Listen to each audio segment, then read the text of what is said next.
Mas então, Heitor, como que o advogado, a advogada vai escolher entre a usucapião ser feita judicialmente ou extrajudicialmente? Ah, Georgios, essa pergunta é a pergunta do milhão. Nós temos diversas características aí que é muito importante diferenciar. Celeridade e segurança jurídica é o que todo mundo quer, não é? Sim. Mas existem aí situações que a gente vai abordar que é muito importante para diferenciar um do outro. Opa, então olha só, você está agora iniciando este episódio do Anirocast.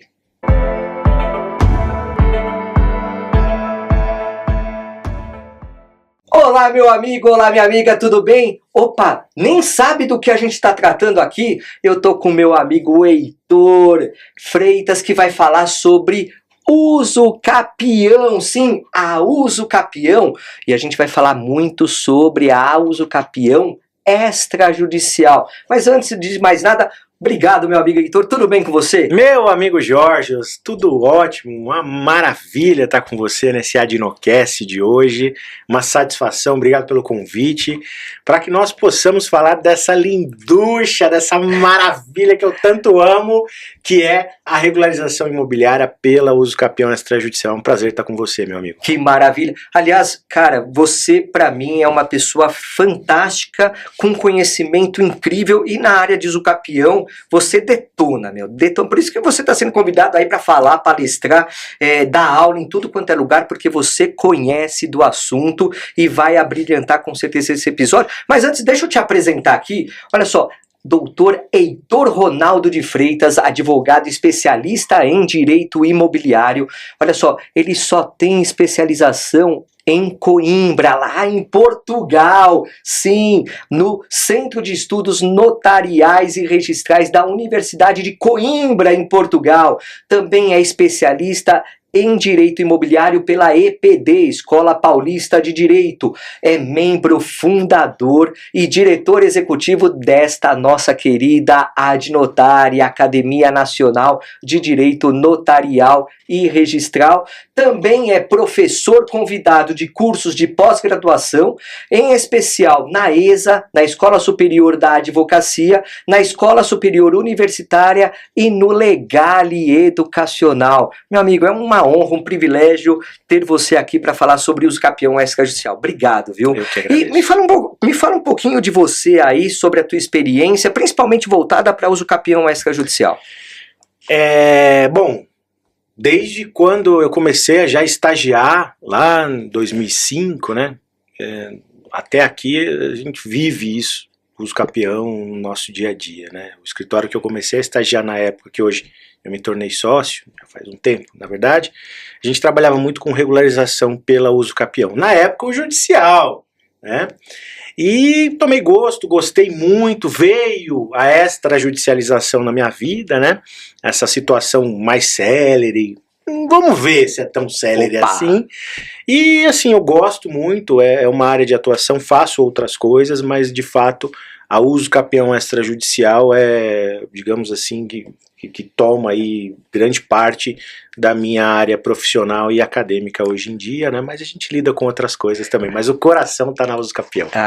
Não, e você não só lida, como lida muito bem com outras questões. Aliás, se você não viu o episódio do Adnocast sobre multipropriedade imobiliária, você não viu? Vai lá, depois desse, né? Termina de ver esse episódio já e depois vai ver. Aliás, olha só, ative o sininho para receber as notificações do YouTube sobre cada episódio novo do nosso Adnocast. Já aproveita e já vou convidar o pessoal para a academia, né? Bora! Academia Nacional de Direito Notarial e Registral. Então vem, pode vir lá em www.adnotari.org.br. Se associe, é só R$350 por ano, menos de R$1 por dia, para você ter benefícios incríveis como associados, materiais, grupos de estudo, núcleos temáticos dos mais diversos ramos do direito notarial e registral, fora aquele nosso grupo de WhatsApp que bomba, que não é para falar bom dia, boa tarde, boa noite, não, lá é perguntas e respostas,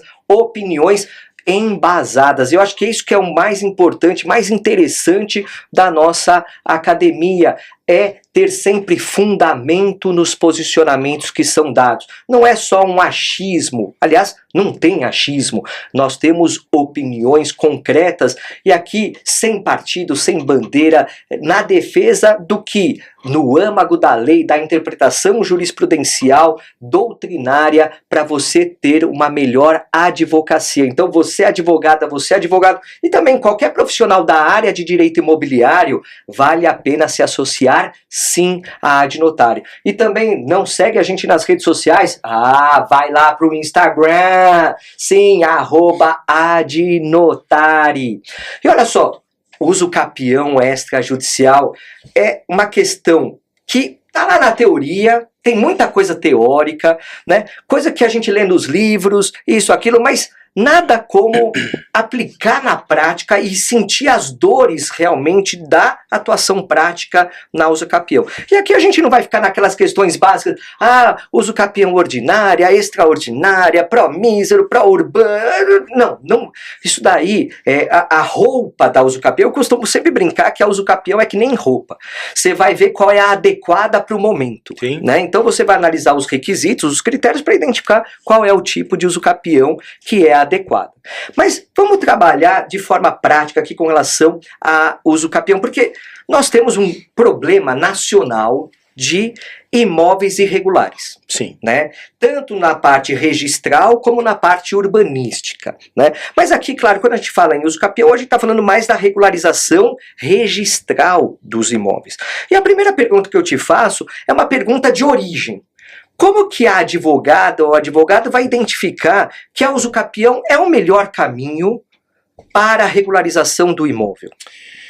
Excelente pergunta, Jorge, porque a usucapião, eu costumo dizer que ela é a última rácio, pegando emprestados dos nossos queridos colegas do direito penal, né, onde... Olha o Capobianco aqui, ó, já tá falando... Mestre, ele já tá falando em dúbio pro réu, né, e a última rácio, que é aquela ideia, né, dos penalistas, né, da pena de restritiva de liberdade, como a última rácio. No direito imobiliário, na regularização, eu costumo pegar emprestado da doutrina, é óbvio, né, não é uma criação minha, mas justamente porque será que a usucapião é a melhor forma? Eu brinco que a usucapião é a dipirona do direito imobiliário. 40 gotinhas de dipirona, você tá inteiro. Amanheceu com aquela dor de cabeça, toma uma dipirona que melhora. E muitas das vezes a pessoa chega no escritório, Jorge, olha, fulano me indicou que diz que é uso campeão. Então quer dizer, o cliente já uso chega... campeão, às vezes, né? Já chega no uso campeão. O urso campeão. Urso eu já campeão ouvi é bom, urso e já ouvi escorpião também, né? Você faz escorpião, doutor? Olha, eu corro de escorpião, na verdade, viu? Não quero nem fazer. Mas, na verdade, a pessoa já chega no escritório, Jorge, é interessante porque ou foi um amigo que advoga, que não milita, né, na área da regularização, mas que é advogado de outra área, ou um corretor de imóveis, ou o padrinho, ou o sogro. Não, eu vim aqui porque eu uso campeão. Mas será? Então eu acho que é essa questão que o advogado, o tabelião de notas, o registrador, quem maneja, deve tomar muito cuidado. Será que existe outra forma de regularizar o imóvel? As aulas que eu dou, palestra, normalmente os 40 minutos, quando tem tempo, é óbvio, são o que não cabe uso capião. Você tem tantas formas que a gente não vai se ater aqui, mas se você for no YouTube, no canal da Adnotário, que você vai achar de palestra lá de uso capião, não tá no gibi. E reservar o uso capião de uma forma responsável para aqueles casos, Jorge, que de fato eu não consigo regularizar de outra forma. Por quê? Você tem que tomar cuidado para não manejar a uso capião como uma forma de burla. Ah, o meu avô morreu. A minha avó morreu também. Meu pai faleceu, minha mãe faleceu. Poxa, seriam 4 inventários. O custo envolvido nisso. 4 IPCMDs, não fez um inventário, tem que pagar multa. Vamos fazer uma uso capiãozinha aqui. Veja, o nosso sistema não prestigia a burla ao sistema notarial, ao sistema registral e ao sistema tributário. É muito importante isso. Então nem tudo é uso capião. Nem tudo é a regularização. Pois, de repente você tem um inventário para fazer, acabei de dar um exemplo. Você tem a adjudicação compulsória. Você tem, de repente, a nomeação de inventariante com base lá na resolução 35 do CNJ de 2007. A nomeação de inventariante para cumprir as obrigações do espólio. Alvará judicial, tantas formas. Então, deixar para uso capião mesmo, a REURB. Sim. Nós, por exemplo, aqui no Adinocast, nós tivemos uma aula de REURB. Nossa, a doutora Josi, a doutora Mônica, aliás, já vou fazer... Opa, olha só, você não viu os episódios do Adinocast sobre REURB? Não, para aí. Tá perdendo. Não, perdendo muito. Acabou esse episódio, você já tem lá para ver a multipropriedade imobiliária com o Heitor e também depois vai lá ver REURB com a doutora Josi e a doutora Mônica. Tá imperdível também. E aí você tem esses instrumentos e deixa o uso capião para aquilo que é necessário. E além disso, é aí que tem o pulo do gato. Será que tudo é uso capião extrajudicial? E aí eu volto para sua pergunta. Existe um potencial muito grande de litígio nessa extrajudicial? Será que é o caso? Por quê? Porque se houver litígio e for um litígio fundado, o registrador não pode dirimir. Quem cuida de jurisdição contenciosa é o judiciário. Sim. Jurisdição voluntária, no sentido de regularização, até pode ser por uma desjudicialização, e esse fenômeno que nós temos, desde os anos 2000, aí, tipicamente com a retificação extrajudicial lá da lei de 2004. Agora, será que tem litígio? Então, olha só, Heitor, então a advogada ou o advogado recebeu o cliente, ouviu, é muito importante ouvir. A entrevista com o cliente é algo que é imprescindível, entender a realidade, porque, olha só, às vezes eles escondem coisas também, né? Então lá, não fala que morreu alguém antes, fala que você tá lá o tempo todo. Aí você vai ver e fala, pô, mas você tava com 10 anos já na posse do imóvel, né? Então, tem que tomar cuidado com a entrevista, saber fazer perguntas, direcionar, porque essa entrevista já vai, o que você falou, vai direcionar para talvez uma outra forma de regularização imobiliária diferente daquela que é uso capião. Mas vamos pensar o seguinte, a advogada ou advogado, depois dessa filtragem, né, então entrou lá naquele funil, né, os fatos entraram, lembre-se, a advogada ou advogado é o primeiro juiz da causa, né, a gente sempre ouviu isso na faculdade, tá, mas é sempre bom lembrar, né? Então fez aquele filtro e saiu lá na última ratio, como você bem trouxe aqui, a uso capião, né? E aí, diante disso, ela vai falar assim, bom, mas peraí, eu posso ir para o judiciário ou posso ir para a parte extrajudicial? Qual é agora o passo de escolha?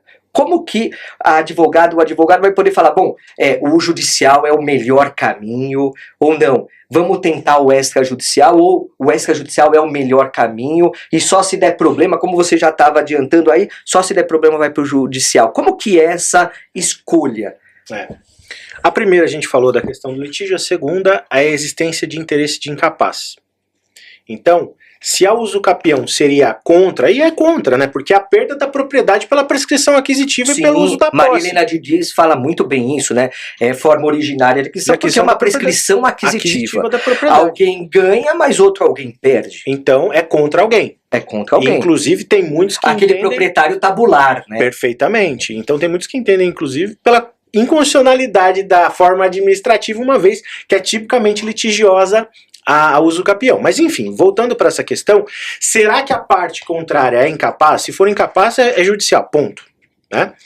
O advogado vai escolher também as questões, e esse é o grande pulo do gato que eu quero trazer para vocês, meus amigos, minhas amigas aqui nesse encontro de hoje, alguns indicativos de que não é caso do extrajudicial. A questão da posse está redondinha? Eu tenho uma prova robusta do exercício da posse? Define essa prova robusta. Vamos esmiuçar isso. Maravilha. Top. Qual é a origem da posse? É uma posse que decorre do ius possidendi, que é aquela que deriva como lastro de um instrumento contratual, de uma escritura que por algum vício intrínseco não foi levada a registro. Eu tenho um documento ali, o tal do contrato de gaveta, entre muitas aspas, eu tenho algo negocial que traça o marco dessa posse? que nós chamamos de ius possidendi, ou essa posse deriva do ius possessionis, que é aquele famoso, doutor, eu fui cuidando, né? Esse imóvel estava aqui do lado do meu terreno, juntando bicho, juntando mato, eu limpei, fui na prefeitura, tinha um caminhão de IPTU atrasado, fiz o parcelamento, construí um galinheiro, do galinheiro construí uma piscina, da piscina fiz uma edícula para os meus pais, e tô aí de forma mansa, pacífica, ininterrupta e contínua há mais de 15 anos. Até sobre esse ponto, Heitor, olha só, quando eu advogava, já faz tempo, eu sou há 12 anos, já sou leiloeiro, tá? Quando eu advogava, eu tive 2 casos interessantes que eu tive que defender ações de uso capião.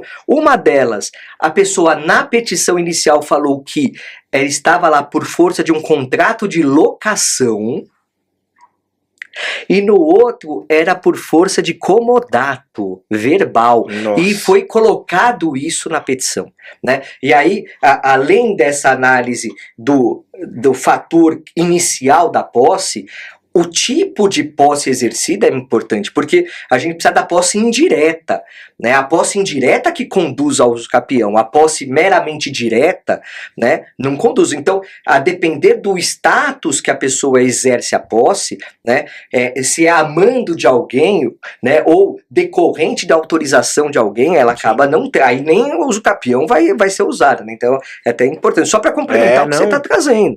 Porque assim, a mera detenção não induz posse. Então é isso que é muito importante, a gente vê aluno, advogado, colegas, essa é a casca de banana mesmo, que escorrega. Por quê? A posse, via de regra, ela nasce do mesmo jeito que ela morre do jeito que ela nasceu. Então, se é uma posse ad interdicta, né, não é uma posse ad uso capionem, é aquela posse que decorre de uma mera Só se detenção. tiver uma transmudação, né, aí tem que ter aquele ponto de virada. É o que nós chamamos de transmudação ou de interversão da posse. Essa posse deixa de ser uma mera detenção e passa a ter o animus domini, que é aquela vontade livre e consciente de me tornar dono da coisa e não prestar nenhum tipo de ser subordinado ao titular domínio, aí nasce uma posse com animus domini. Então é muito importante porque assim, nasceu de comodato, de locação, de um arrendamento. Então isso não tem cheiro, não tem cara e não tem gosto de posse ad uso capionem. Quando há o rompimento dessa subordinação, e esse, já vou até te antecipar, é um dos principais gargalos, um dos principais entraves da uso capião como um todo. Do extrajudicial a gente está falando. Aí também, e aí voltando para a questão da prova, também, se é o caso, vai ter que ser objeto de uma prova bem robusta também, como você estava falando. Perfeitamente, né? Porque assim, conta de consumo, o pessoal adora. Não, mas tem que trazer conta de água, tem que trazer conta de luz. Ué, mas o locatário também paga água e luz e é titular da unidade consumidora, o contrato, inclusive. Até porque não é obrigação própria terrem, né? A conta de consumo é do usuário, não é do imóvel. Perfeitamente. Isso é então, assim, a conta de consumo, ela é um indício muito importante da posse, principalmente pela continuidade. Imagine só você, que eu figurei por anos, quando eu era conveniado com a Defensoria do Estado de São Paulo, Defensoria Pública, nós figurávamos como curador. E normalmente quando eu era nomeado curador, os colegas me ligavam lá no escritório e falavam: Heitor do céu, eu tenho uma novidade, eu nem sabia, não tinha nem publicado. Você foi nomeado curador da minha uso capião que está tramitando há mais de 10 anos. Seja compassivo, seja tranquilo. Eu falo: olha, quem vai mandar vai ser a posse, querido. E aí às vezes eu pegava uma posse que a pessoa alegava que morava no imóvel e juntava contas de água e de luz, de consumo, dizendo que morava, mas com a quantidade mínima de uso em metros cúbicos. Não tinha gasto Não tinha gasto, era uma casa vazia, abandonada. Então, você tem que tomar cuidado com isso, porque, poxa, se você está invocando moradia, como é que você não toma banho?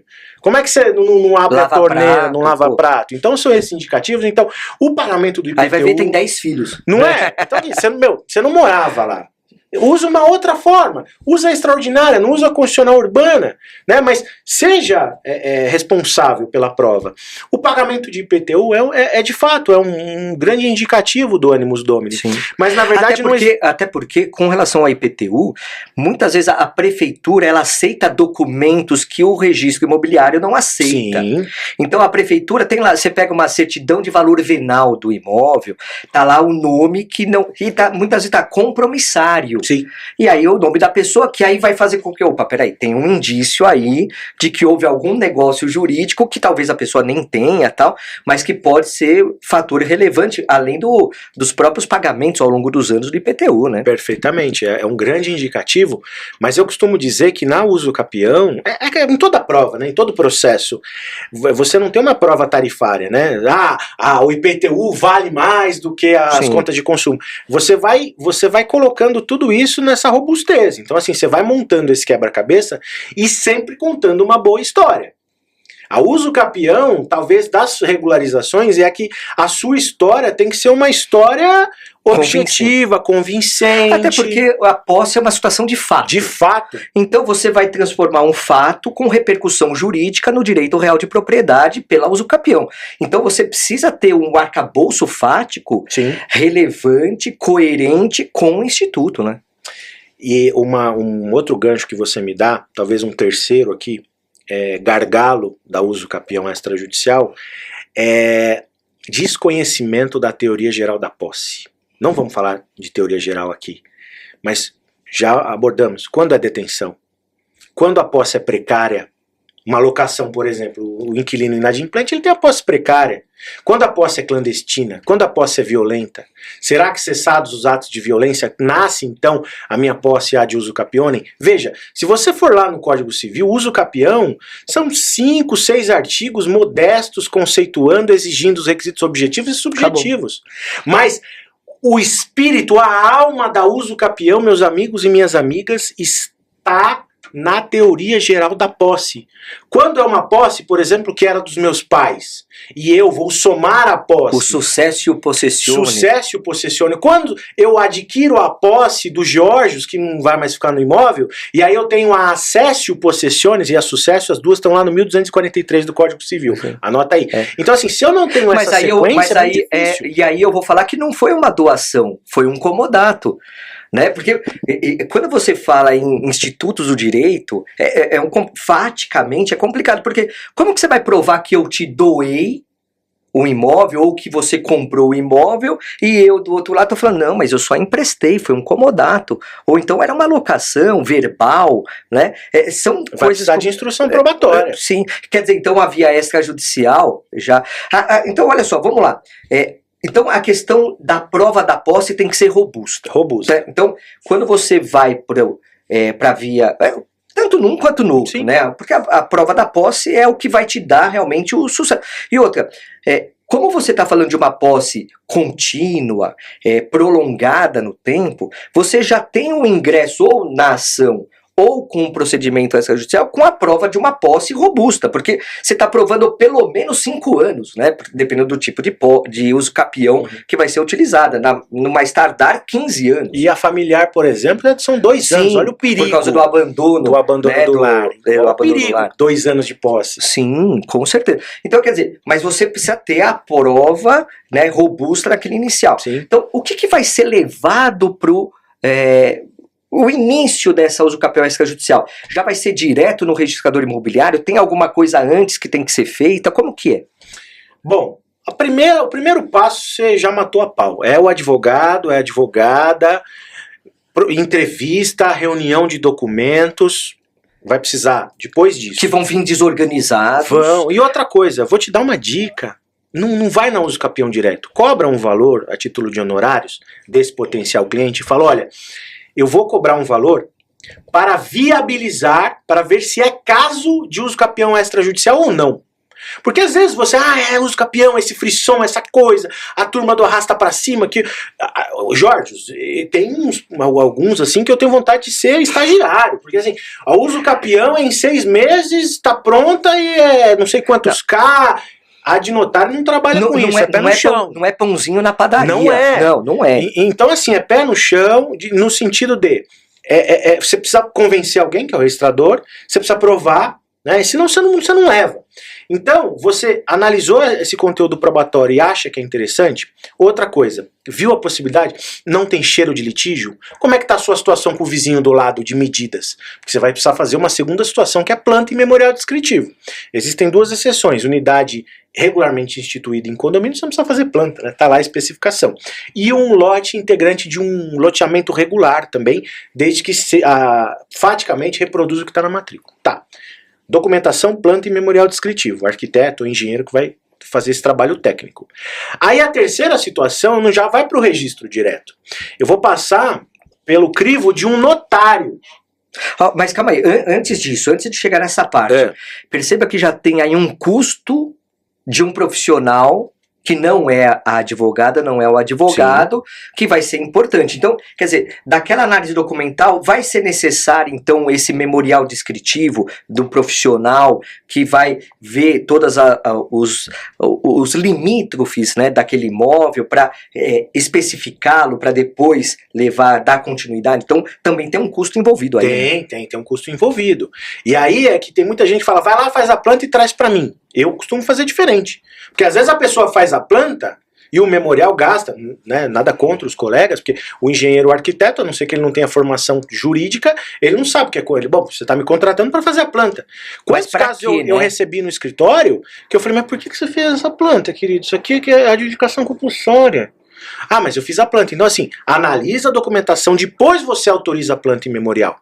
E aí, na planta e memorial, o seu responsável já te deixa a dica. Você tem que ter uma equipe multidisciplinar. Você tem que ter um arquiteto, um engenheiro da sua confiança, para que você possa indicar, né? Não, e aliás, eu acho que esse tipo de parceria com outros profissionais é importante, porque é uma via de mão dupla. Perfeitamente. Porque olha só, muitos profissionais, engenheiros, arquitetos, até pela possibilidade de uso capião mais que a judicial, podem captar clientes para a tua advocacia.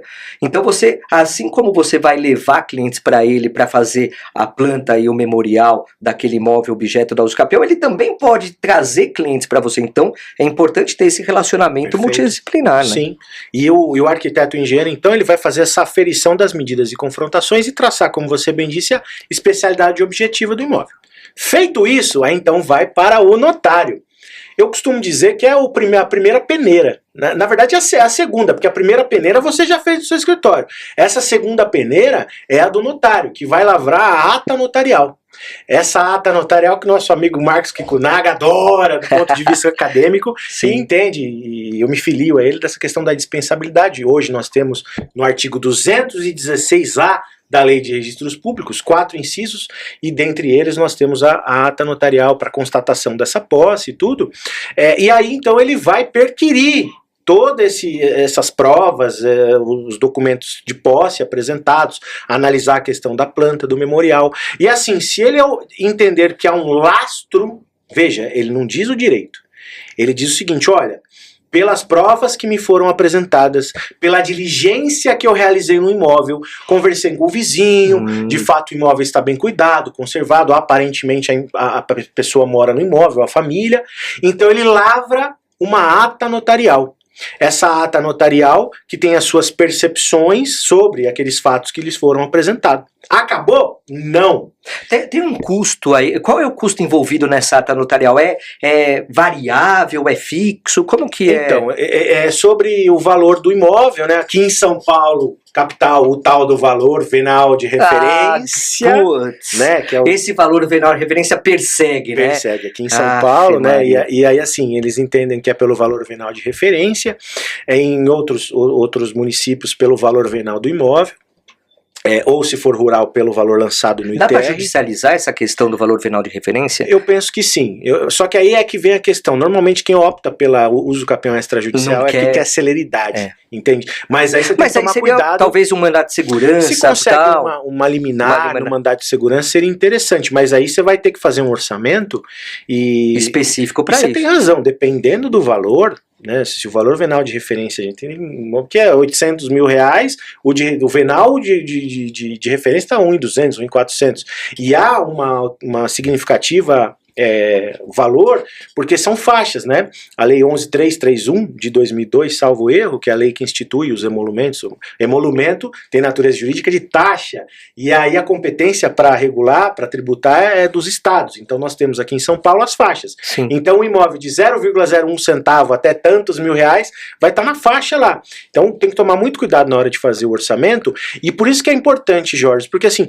será que é caso de uso capião extrajudicial? Será que aquele emolumento que eu pedi para o meu cliente pagar, de repente vai chegar, ele vai pagar, mas ele vai ter êxito depois no registro de imóveis? Será que não é caso então de já judicializar? É uma linha muito tênue. Custeados... Tem muita questão de sensibilidade, não tem aí? É sensibilidade, é prática, é dia a dia, são as agruras que a gente tem no registro de imóveis, para você ter uma noção. As batidas de cabeça que já foram dadas. Existem registros, assim, o processo ainda, olha, a lei, ela vem, a uso capião extrajudicial, ela vem de carona no Código de Processo Civil de 15, Jorge, que entra em vigor, salvo em março de 16. Teve aí um entrave, porque exigia a assinatura, a anuência na planta, não pegou, aí vem a Lei 13.465 de 17 e dispensa, e usa a questão dos efeitos da revelia que nós temos no processo civil, a presunção de concordância. Então nós estamos falando de uma uso capião extrajudicial que foi impulsionada em 17, e nós estamos em 24. E até hoje você tem registros de imóveis que não se adaptaram a essa função atípica agora de julgar, de processar, de muitas aspas, presidir um processo. E nós sabemos que existem registros de imóveis que são extremamente dificultosos para o advogado, para a advogada no processamento. Então vamos chegar lá. Foi feita a ata notarial, então o notário, pelas análises documentais, pelas diligências que ele fez, entendeu? Pô, realmente tem lastro, ele não está falando o que é. Perfeitamente. Porque assim, ele certifica e dá fé daquilo que ele constata. Sim. E o que ele constata é uma fotografia, na diligência dele, é a fotografia do momento, e a documentação que ele trouxe, olha, o documento de PTU, isso, aquilo, tal, todos dão entendimento de uma prova indiciária. Tem esse indício de que seja aí um imóvel objeto dessa uso capião. Isso. Perfeito. Aí pagou os emolumentos lá para o notário e tal, essa ata notarial junto com todos os outros documentos vai ser levada para o registro imobiliário? Isso. Feito isso, ele pega, põe debaixo do braço, leva para o escritório dele. Já um calhamaço. Já um calhamaço. Um carrinho, já leva um carrinho e tal. E aí ele vai confeccionar o requerimento. O requerimento está para o extra, como a petição inicial está para o júri. Então é importantíssimo. É um requerimento muito bem feito, com as minúcias exigidas. Tem modelo, professor? Olha, se você... É a pergunta, se né? você for associado da Ad Notari, existe um material exclusivo lá que lá atrás nós fornecemos sem nenhuma intenção de ser o modelo, mas trazer ali um norte. Até porque eu acho que é isso que é importante, você falou, é um norte. É um né? norte. Nenhum modelo vai ser utilizado de forma única, plena para aquele caso concreto. Perfeito. Você precisa de adaptações, você precisa analisar o caso concreto, eventualmente adicionar, retirar alguma coisa do modelo, sempre atribuindo o caso concreto, se amoldando a realidade que você tem que enfrentar, né? Então, levar para o judiciário, agora para o registrador imobiliário. E aí você tem, então, é como se fosse uma petição inicial. Como se fosse. Você vai... Atira a cola, pega o 319 do Código de Processo Civil, os requisitos da inicial, pega o artigo 216A. Tem lá o endereçamento que é o oficial registrador de competência do imóvel. Do imóvel, competência territorial. A qualificação das partes, os fatos, a origem e a característica da posse. Que aí você já entra na causa de pedir. Na causa de pedir. Você vai descrever o imóvel. As petições de regularização imobiliária têm essa especificidade, né? No judicial e no extra, você vai traçar a especialidade objetiva. Você vai descrever o imóvel como consta do memorial descritivo. Por isso que é importante ser feito com base também em um profissional que conheça do objetivo que é para uso capião. Perfeitamente. E aí então você vai, é claro, fazer a capitulação jurídica, né, a subsunção do fato, agora a norma, a modalidade pretendida, discorrer quem são os confrontantes de fato e de direito, porque necessariamente aquele que mora, que é seu vizinho, que está no nome dele no registro, pode ser que não seja o confrontante de fato, e ambos são... Sim, né, meu pai faleceu, eu moro lá, mas não fiz o inventário tem que dele. ser tanto aquele que é o tabular, como também que é o vizinho que é o de fato também? O tabular e o de fato. Todos os titulares de direitos reais que serão atingidos pela prescrição aquisitiva da propriedade devem ser notificados, e não só eles, ainda, os vizinhos de fato também. Os vizinhos, ainda que a gente não saiba a que título eles estão lá. Ainda que não saiba. Porque pode ser um locatário, por exemplo. Perfeitamente. E quem vai fazer essa aferição, por isso que você precisa ter um profissional técnico, um responsável técnico da sua confiança, porque ele vai fazer essa diligência. É difícil bater palma, me dá seu nome, mas pode ser que ele consiga, né? Isso é importante. Feito, mas então, como é vizinho, muitas vezes a pessoa tem... Ó, eu tô entrando, eu vou regularizar aí, você pode me dar o seu nome, RG, CPF... Tem tal. que ter uma parceria, né? É aquele vizinho do peito. Mas tem casos, eu, por exemplo, já atendi cliente que estava regularizando uma área rural, que falou, olha, eu me dou mal com todos os meus vizinhos. Se eu falar que eu vou fazer, imagina, vão querer que eu saia daqui. Olha o cheirinho de judicial. Eu falei, mas como não? A gente briga, tem até um problema de divisa lá, que um vizinho meu, acho que meu pai invadiu e tal. Eu falei, vamos ver.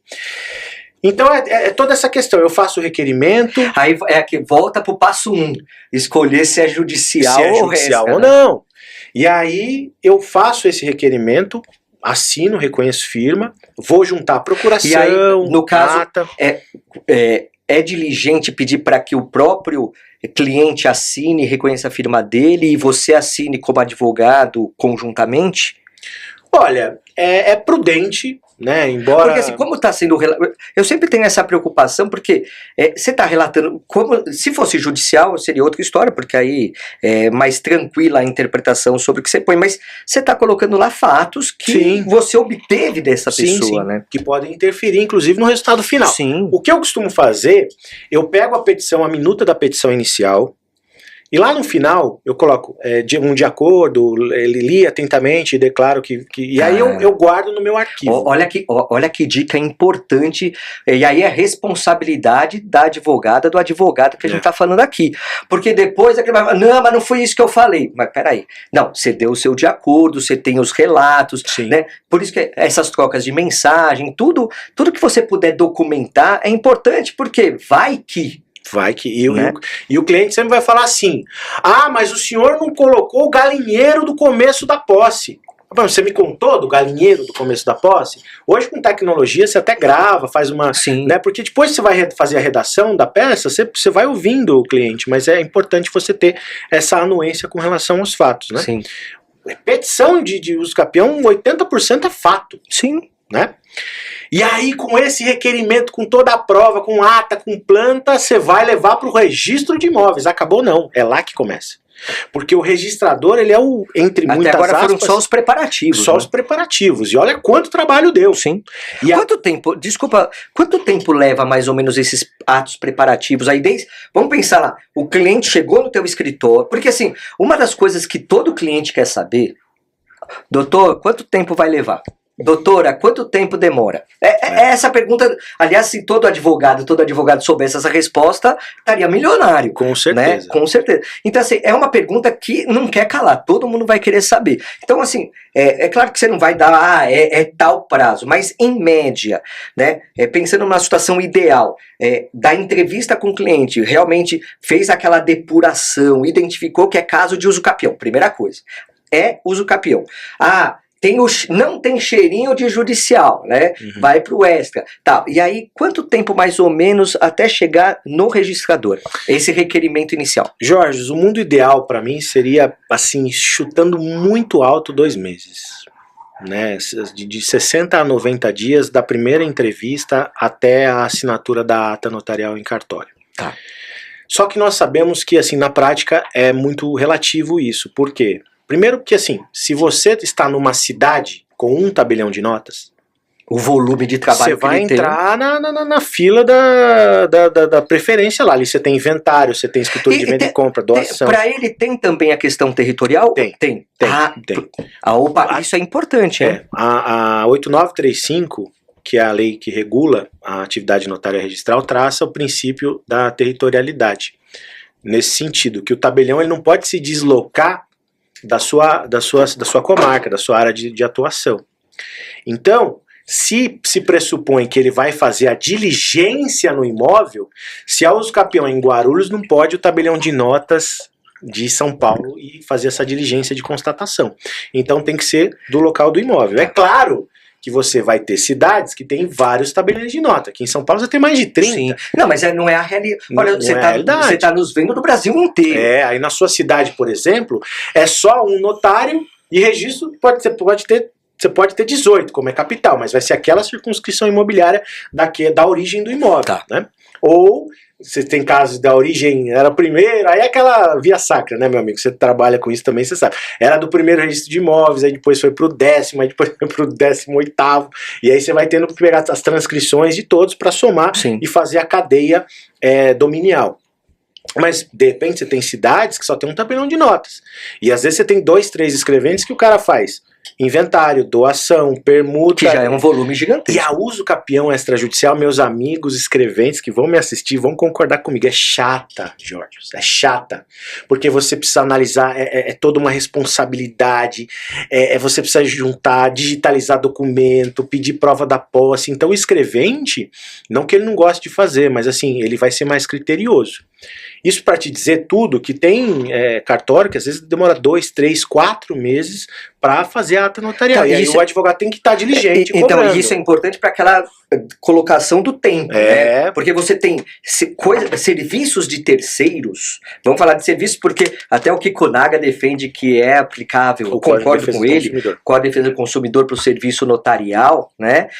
Então você vai ter o quê? Um tempo que é variável, porque você tem a questão do engenheiro que vai fazer a planta e o memorial, né? Você tem a própria primeira análise do advogado, da advogada, mas aí você que controla, né? Então você sabe se vai conseguir fazer em uma semana, 5 dias, 3 dias, 10 dias. Você tem a questão do engenheiro e você tem a questão da ata notarial, que dependendo da localidade pode ser, né? Por isso que é importante também ter aí algum escrevente de mais proximidade para que você tenha um contato direto. Aquele tete a tete, aquele approach, né? Assim, ter contato. Não, é o contato legal. Legítimo. Contato lícito, contato responsável de ter um parceiro. Você corretor de imóveis, você corretora, você advogado, não tem aquele escrevente da sua confiança que faz o seu inventário extrajudicial, que faz a sua venda e compra? E ele agiliza muitas vezes, vou fazer, eu preciso em 2 dias essa escritura, ele vai lá e vai, não é? Então, se não der também, ele vai falar, doutor, não tem como, né, tô com um trabalho serviço aqui extraordinário. Mas é isso, é você ter, e é credibilidade, por quê? Porque quando você trabalha com a verdade, com responsabilidade, aquele escrevente, aquele tabelião, aquele registrador fala, olha, o Jorge, os usos capiões dele são usos capiões com seriedade, com conhecimento, com profundidade. Isso te ajuda em alguma coisa do ponto de vista de vantagem? Não. O tratamento é isonômico. Mas aquela questão do, poxa, aqui tem conteúdo, aqui tem responsabilidade. Então, até o tratamento, quando você se empenha, quando você se esmera, até o tratamento, ele é nesse sentido de um tratamento. É a valorização do trabalho, né? Eu acho que isso é importante. É por isso que a gente está aqui, para conduzir os nossos associados, os nossos ouvintes, né? E aí o registrador agora, ele é o senhor da causa, né? Porque ele é o juiz, entre muitas aspas, da causa. É a ele que você tem que convencer. E aí ele vai fazer essa aferição, mas o notário... mas o notário já não analisou? Sim, mas lembra que eu falei que a segunda peneira, agora é a terceira peneira. Opa, mas calma aí, o notário não vincula o registrador. É claro que se você já vai com a ata notarial, você já vai com um ponto positivo, suporte muito grande. A fé pública, como você bem disse, né? Essa atestação da posse. Agora, o registrador, ele que tem que ser convencido. Então, ele vai analisar o seu requerimento, verificar se os requisitos do requerimento estão previstos. Tem gente que coloca Jorge Alexandrides brasileiro, RG, CPF, não põe o endereço. Estado civil. O Estado civil. Importante. Né? Então, você precisa do princípio da especialidade subjetiva. Por isso que você falou, aí volta lá para o 319 do Código de Processo Civil. É um norte interessante. Eu acho que esse comparativo que você fez, requerimento da usucapião extrajudicial para o registro imobiliário com a petição inicial. Porque se você seguir essa linha, você consegue evitar essa questão da especificidade subjetiva, você já incorporou isso na petição. Perfeitamente. Tá lá. E ela vai, você concorda que ela vai nortear o registrador na aferição da prova? Sim. Assim, eu acho que tudo que você dá mais mastigado, tudo que você conseguir, você advogado, tudo que você conseguir levar adiante. E aí, quer seja para o notário, para o momento da ata notarial, quer seja... Porque assim, organiza os documentos, organiza em pasta, bonitinho, períodos, isso, aquilo, para tá mais palatável a informação. E isso, para um índice, né? Faz um livreto, né? Encaderna muitas vezes, tal, para que você tenha realmente uma facilidade de quem vai analisar. Né? Isso vale para o judiciário e vale também para o extrajudicial. Então, o oficial de registro vai pegar aquela tua petição inicial e vai falar: opa, ó, tá bem escrita. Não, essa daqui eu nem vou almoçar agora. Vou deixar para almoçar depois. Dá até gosto. Né? Porque às vezes, não, essa eu nem vou ver agora porque eu prefiro almoçar, né? Mas não é isso. Você é advogado, você é advogada. Quando você vai fazer uma contestação, por exemplo, você lê uma inicial bem feita, é até gostoso contestar. Porque você fala, nossa, ó, o colega lá fez Vou ter trabalho. Sim. Né? Agora, quando você pega uma petição inicial... Chinfrim. Nossa, terrível, que patina, você não fica com a má vontade de... É isso, juiz e registrador, ele vai fazer a leitura, aquela leitura azeitada, tranquila, você vai conduzindo, né? É fato, né? Então, isso, claro que isso daí não faz com que haja sucesso efetivamente, mas ele vai analisar, né, com um detalhismo melhor. Né, eu acho que a gente facilita, né, a análise. E sem essa coisa de irresponsabilidade, de omissão, porque não dá, na uso campeão extrajudicial, primeiro que, tanto no judicial como no você precisa juntar certidões cíveis acima de 10 anos em nome do requerente, se tiver soma da posse dos antecessores, do titular do domínio. Então não vem com conversinha se tiver uma ação de reintegração de posse, e o registrador vai pedir as certidões cíveis. E se aparecer lá, ele vai pedir certidão de objeto e pé. E se tiver alguma história mal contada ali, a credibilidade foi pro espaço. Né? Então é isso, é nesse sentido também, né? E o registrador, ele vai fazer essa aferição, vai analisar, vai ver as certidões que você tem que juntar também. Então tem a planta, a ata, o requerimento, as certidões de praxe, e aí começa as notificações. Então ele faz um juízo de admissibilidade. O juiz, quando recebe a inicial, ele não faz um juízo de admissibilidade. Definir ou não a petição inicial. Emendar. Sim. Na nossa sistemática hoje, ele até dá a oportunidade antes de deferir a inicial. Sim, aliás, seria até obrigatório, né? Obrigatório. A obrigatoriedade da emenda, né, para salvar a petição antes inicial, de julgar a extinção do processo, sem resolução do mérito. Então o registrador, ele vai fazer esse juízo de admissibilidade. Poxa, naquele exemplo que você deu quando você advogava, mas calma aí, essa posse nasce como locação. Cadê a transmutação da posse? Cadê a transmutação da posse? Cadê a interversão da posse? Então, aí você abriu um capítulo no teu requerimento da transmutação da posse. Aí você demonstrou que aquele momento acabou. Então, olha como é importante isso, né? Posso te dar outra dica para você que está me vendo aí? Se a usucapião for meio espinhosa, sabe aquela usucapião que não está azeitada, que não tem uma origem documental, um contrato, um compromisso? É uma posse assim um pouco complicada de explicar? Abre um tópico. Coloca o seguinte: da interversão da posse. Outro tópico interessante também, tem lá os inventários dos bisavós, você não vai conseguir fazer essa infinidade de inventário, é extremamente oneroso. Coloca assim, da inexistência de bula. O registrador adora ver isso. É claro que adora ver quando está embasada, claro, né? Da inexistência de bula, Jorge. Olha, de fato, numa primeira análise, seria o caso de inventário. Contudo, eu teria que fazer um inventário do bisavô do cliente, do bisavô da bisavó, do avô e da avó, dos tios. Então seriam 18 inventários que daria o preço do imóvel. E, você entende? Você vai... Não, e às vezes até o tempo que gera a aquisição pela usucapião já se consolidou na própria pessoa do requerente. Perfeitamente. Então, apesar de ter vindo lá de gerações passadas, que é o lastro inicial, né, da posse, mas ele já está lá no tempo de lá de 10 anos ou 15, vai depender, obviamente, do tipo de usucapião, mas ele já está na posse do imóvel há tempo suficiente para ele autonomamente ter o direito. Né? Então aí você afasta também a bula da legislação. Afasta. Né? Então é isso, mas você concorda comigo se você já coloca um tópico específico que você não tá ali para brincadeira. Você tá ali para contar a verdade, doa quem doer. Sim. O registrador fala, mas calma aí, Essa pessoa conhece do que está falando, né? E aí, então, analisando, fazendo o requisito de admissibilidade, se tiver tudo certinho, se a planta e o memorial atingirem o princípio da especialidade objetiva, se não tiver nenhum ponto de amarração, nenhum azimuth, nenhum ângulo interno, nenhuma problemática que tenha que corrigir, aí então ele começa a processar a sua uso capião extrajudicial. E aí então começam as notificações para as fazendas públicas do município, da União, do Estado. Para quê, Heitor? Essa área é pública? Existe um interesse público? Essa área é insuscetível de uso capião, constitucionalmente os bens públicos não podem ser, são imprescritíveis. Sim. Né? Existe algum problema de área urbanística? E posso te dar outra questão aqui? Município normalmente costuma criar espinho na uso capião. Sabe por quê? Por quê? Vai o fiscal e ele diz o seguinte, escuta aí, meu amigo e minha amiga, olha, a calçada, a entrada da garagem, o cara quando construiu ele tinha um hatchzinho. Só que, pô, como trabalhou, tal, não sei o quê. Agora ele tá com uma Hilux. Então o que ele faz? Não cabe a traseira da Hilux. Então ele avança a calçada e aí a área não edificante, né? E aí o município vai lá e fala, opa, do jeito que tá, existem restrições urbanísticas sérias. Não é aquele portão com bundinha, né? Com bundinha, né? Tem gente que ainda faz o com bundinha, tem gente que faz... Que avança mesmo.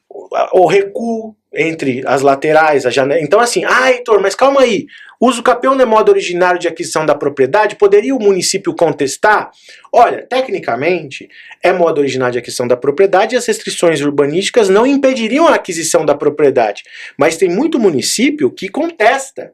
E o registrador, nesse caso, vai ficar do lado de quem? Ele vai ficar do lado da imparcialidade, óbvio, se tem litígio fundado, e você concorda que é um litígio pelo menos fundado, sim, ele vai mandar para o juiz. Até porque interfere na descrição do imóvel. Perfeitamente. Então, nesse caso, outra situação do juiz da causa é o advogado. Opa, mas calma aí. Será que uma procuradoria do município vai contestar?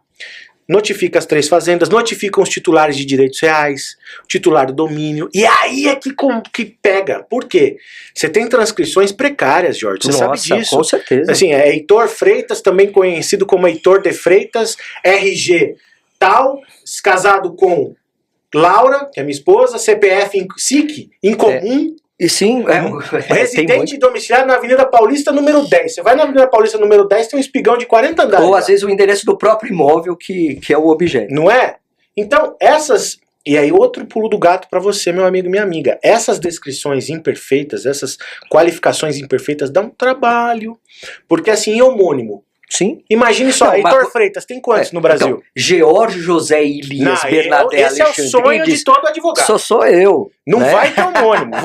Esses nomes são um sonho. Agora, na prática, João da Silva, RG desconhecido, CPF desconhecido, tá lá na transcrição, profissão, proprietário. Sim.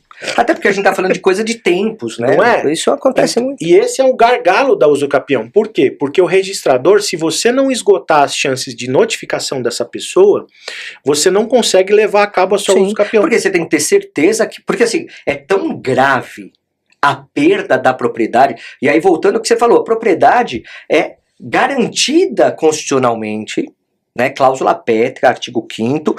Então, quer dizer, perder a propriedade é muito grave. Para uma pessoa perder a propriedade, ela tem que ter ciência de que existe, ainda que extrajudicial, um apontamento que vai fazer com que ela perca aquela propriedade. É o contraditório, é a ampla defesa, é o devido processo. Sim, e aí você tem outra cláusula pétrea, também assegurada constitucionalmente. Sim, então é nesse sentido que hoje você, assim, se eu puder te falar, Heitor, o que mais pega na usucapião hoje é isso. Por quê?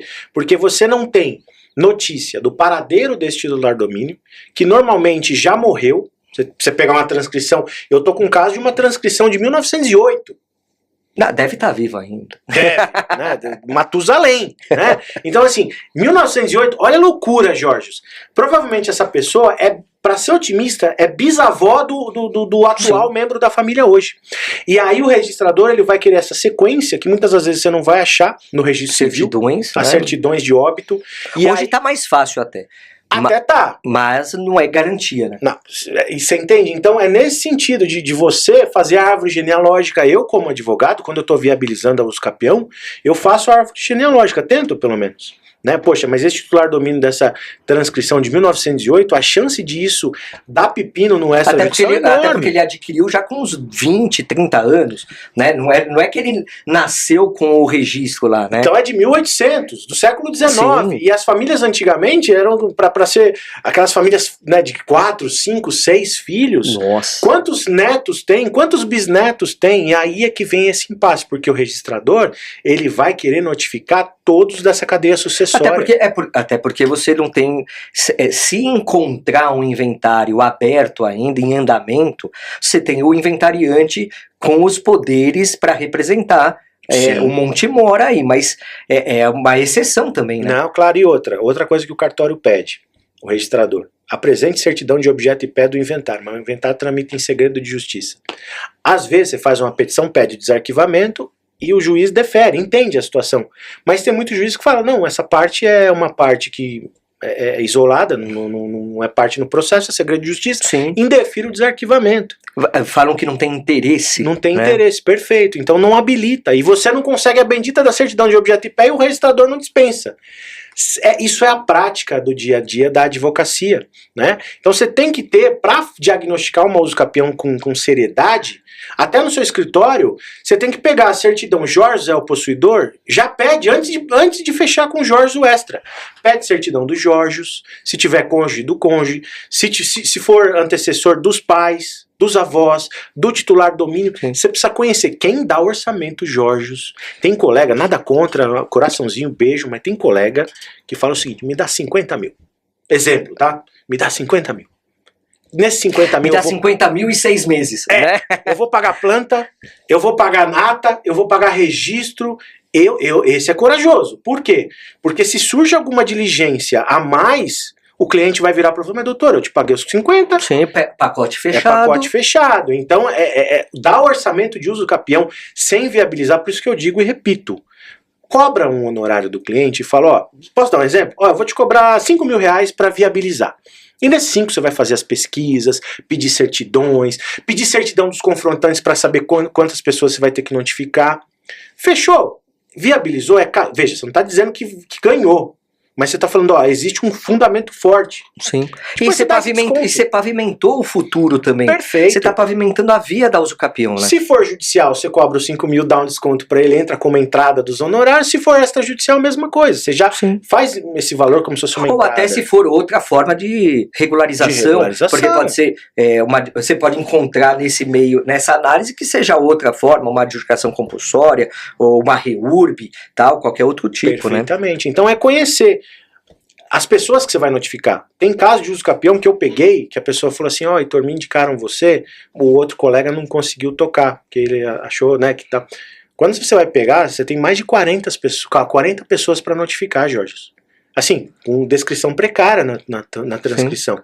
Isso vai dar certo na usucapião extrajudicial? Dificilmente. A gente até pega, explica, faz aqueles contratos com aquelas cláusulas bem específicas para o cliente entender o que tá assinando, né? Você fala, ó, eu vou tentar salvar essa lavoura, mas assim, a chance de dar errado já vai se preparando para o judicial. Sim. Então, quer dizer, são muitos entraves que...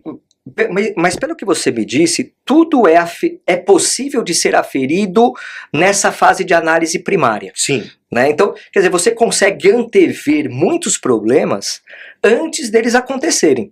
Até para verificar a escolha da usucapião extrajudicial e da usucapião feita judicialmente, não é isso? Sem fazer esse estudo, Jorge. É inviável. Você chegar... Isso quem tá te falando é quem apanhou, viu? Isso aqui não é... não... No começo, eu fui um entusiasta da usucapião extrajudicial, e até minha monografia de especialização foi usucapião extrajudicial na época e tal. Eu falo, não, é usucapião extrajudicial. E aí, assim, graças a Deus consegui finalizar, mas vi o trabalho que deu. Então hoje eu não recebo no meu escritório uma usucapião sem fazer um estudo. Eu cobro, né, o valor justo e falo, ó, você vai me pagar para viabilizar. Se for judicial eu vou te falar, se for essa, se for outra forma. Porque você entra no ônibus num ponto, você não sabe qual é o ponto final.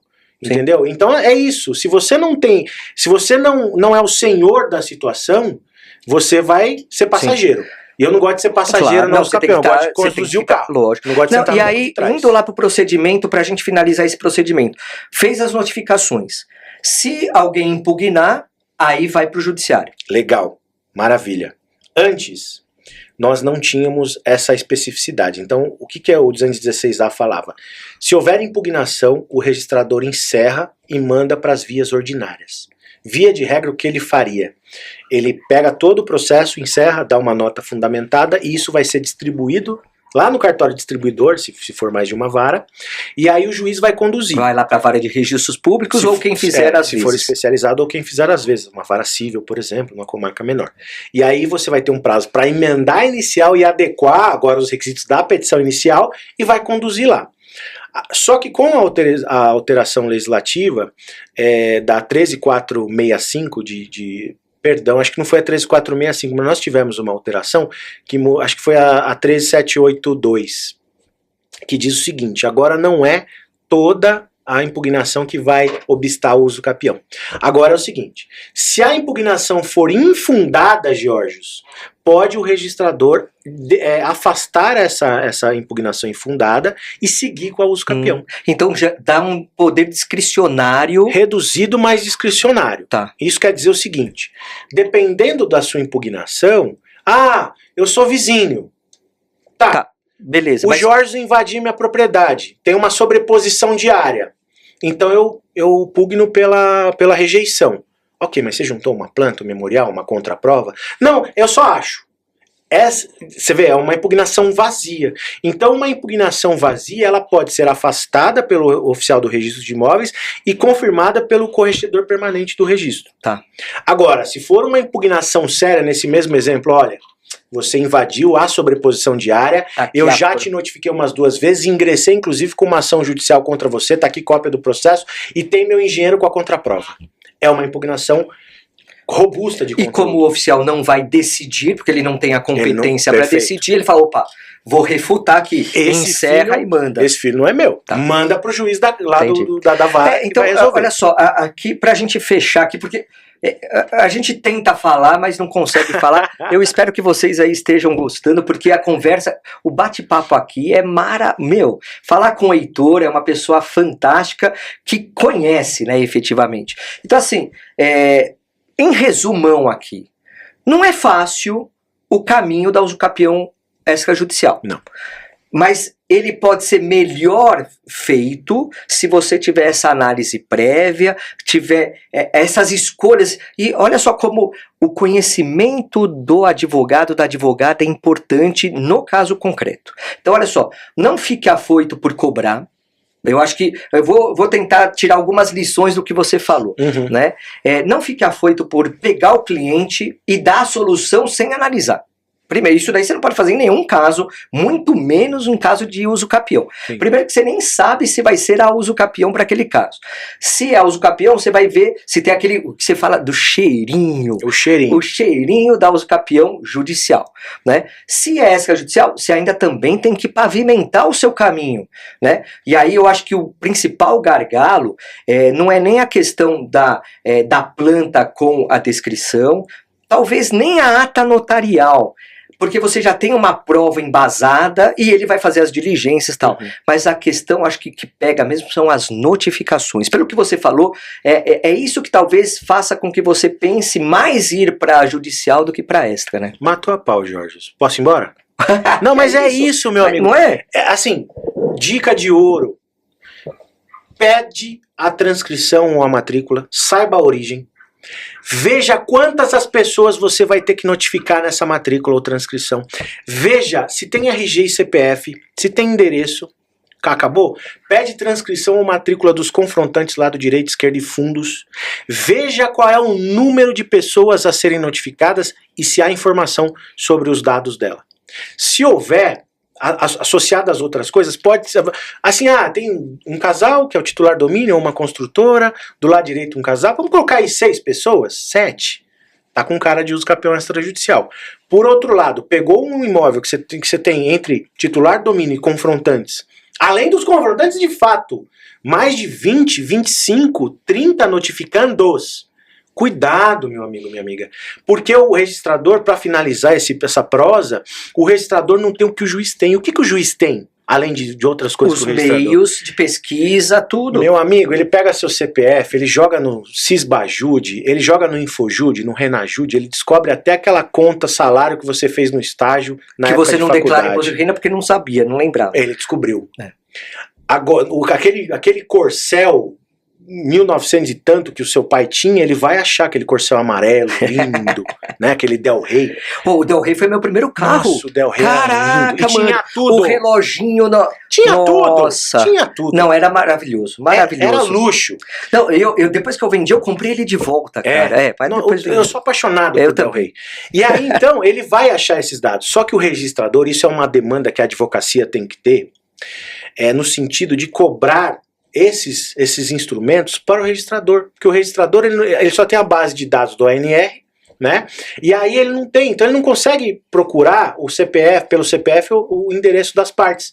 Então, você não consegue atestar que a pessoa está morando em Lins. É Lins? Não é Lins, São Paulo. É lugar incerto e não sabido.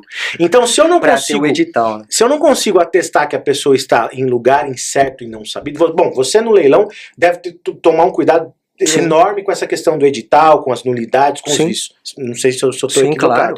Então, se você não consegue atestar que a pessoa está em lugar incerto e não sabido, você não finaliza com o edital. Então, esse é o risco que você tem que calcular. Olha, Heitor, que aula. Que aula. Eu acho que você é advogado da área imobiliária, que mexe com o usucapião, tem que assistir não uma, não duas, 3, 4 vezes e revisitar esse episódio sempre para que você tenha... Você escreveu um manual aqui. Bondade sua. Tal. Não, com certeza. E assim, eu acho que o mais interessante, Heitor, foram questões práticas, dores do dia a dia, né? Acho que isso que é importante. Quero te agradecer imensamente primeiro por ter aceito o convite, segundo pela pessoa maravilhosa que você é e o conhecimento que você tem gigantesco de vir aqui se dispor a falar com o nosso público, todo o conhecimento que você demonstra lá na Adnotari, todo o auxílio, você é uma pessoa que está sempre disposta a ajudar, né? Desde a criação da Adnotari, agora como diretor executivo, e eu tenho certeza que a longevidade na Adnotari é um acrescente, né? A gente vai pro infinito e além, com certeza, né, com a Adnotari. Quero te agradecer muito, meu amigo. Suas considerações finais. Meu amigo, a gratidão é toda minha. Obrigado pela parceria, pelo esse acolhimento que você tem com a gente no Adnocast. Estou aqui à disposição sempre, admiro muito o seu trabalho, sou seu fã aqui como âncora do Adnocast, como um dos apresentadores do Papo Acadêmico às terças-feiras, e assim, vamos estudar com responsabilidade. A Usucapião é bacana, eu não estou aqui para... é um dos meus ganha-pão, né? Então assim, eu não tô aqui para dificultar, mas assim, responsabilidade, pé no chão, entendimento e acima de tudo, conhecimento. Conhecimento é o mais importante. Sempre que você, meu amigo, minha amiga, quiser estudar e trocar experiência sobre o usucapião extrajudicial, tenham em mim um parceiro. Tô aqui à disposição de vocês. E olha só, todo esse conhecimento é compartilhado com todos os associados da Adnotari. Corre lá, entra lá em www.adnotari.org.br e faça a sua associação. R$350 por ano, menos de R$1 por dia, para ter acesso a núcleos temáticos, para você ter materiais, para você participar do grupo de WhatsApp onde pode tirar dúvidas, tudo, sempre com conhecimento jurídico sobre as questões. As pessoas que estão lá nas suas respectivas áreas dão embasamento para você ter uma atuação prática mais efetiva. Fora aqui o que a gente tem para todos e todas as pessoas que queiram ver é o Papo Acadêmico às terças-feiras pela manhã, 8h30 da manhã, no canal lá do Instagram, Adnotari, @Adnotari no Instagram, segue lá. Olha só, também o nosso Adnocast, que está cada vez mais empolgante, e eu agradeço a sua audiência, espero que você revisite e veja todos os episódios anteriores também. Aliás, ative o sininho para você receber as notificações do YouTube sobre os novos episódios também. Pode compartilhar, pode curtir, criticar, elogiar, perguntar, faça tudo o que você quiser, porque a sua opinião é muito importante para nós. Muito obrigado, meu amigo, muito obrigado, minha amiga. Heitor, mais uma vez, muito obrigado, meu amigo. Parabéns por hoje, obrigado mesmo. É isso aí, meu amigo, é isso aí, minha amiga. Bora lá, bora que dá. Abraço! Tchau.